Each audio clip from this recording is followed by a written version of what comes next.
Okay, we're going to do a smash burger tonight. I've been cooking these for some friends that are over. I got my meatball patty, just made a patty about that size, and put your flour tortilla on it, get your smasher. I make these smashers. If you're interested in any of them, you can get in touch with me on Facebook. Joe Brown Artist Blacksmith on Facebook. And what I do is I'm just pressing it down. I want to make a couple of comments. My ground beef is local, actually comes from the farm next to mine, and it's a little higher fat content than I would probably recommend for these.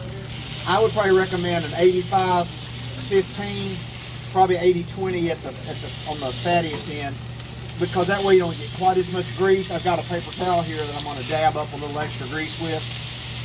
But all you have to do to these, I'm cooking on about a medium heat on a Blackstone. I've already made several of these. I did some chicken ones earlier too. But it just takes a few minutes. I'll show you what you got to watch out for. See, it's still undone right there. I'm just going to slide this over, get it back on top. Just let it, just give it. It's going to take a minute or two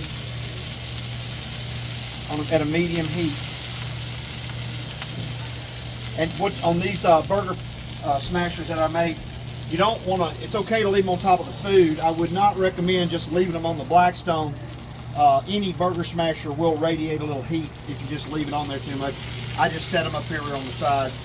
But this is very cool to touch right here. So I'm just continuing to press. And I'm doing this real time so you'll get an idea for how long it takes to get that burger done. Let's see where we're at. Okay, you can see that burger it's just a touch of pink right there. So I'm going to just give it another smash. And it's going to continue to cook. These things are thin. Okay, so now that we got that, those are done. Get that off of there.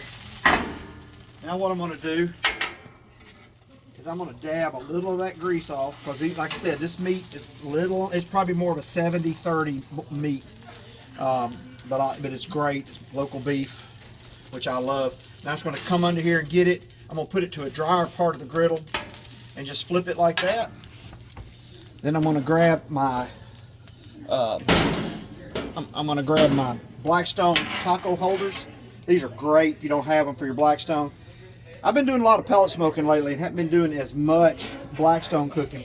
So now all we do is take that, set it right in the middle of those, and then just take your edge, just press it down. Got it a little whoppy cane, but that's okay. It's okay. It's a little off on one side, but that's all right. Some of them come out better than others. Now what I'm going to do is you leave it right there.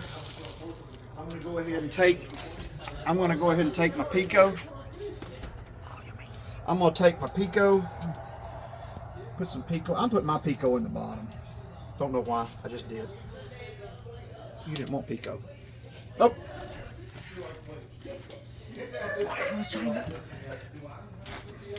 I'm going to do a little sour cream. I'm going to do a little sour cream down in there. I'm putting the things on there I shouldn't have. And then put a little guacamole. You can put as much of this as you want. And then put a little, cheese on top. And you could put jalapenos, onions.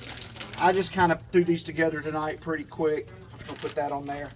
And that will make our nice smash burger taco. And really, to get them out, they're pretty easy.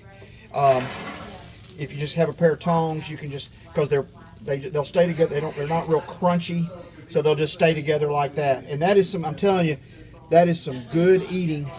And I'm going to put that one on a plate and plate it up, and that's going to be eaten. Hey, y'all, I did put the Taco Bell meat seasoning in this meat before I mixed it up. And like I said, those you saw how big the patties were, the little balls were when I started. But these are definitely a hearty taco. All right, great. Y'all take care. Have a blessed day.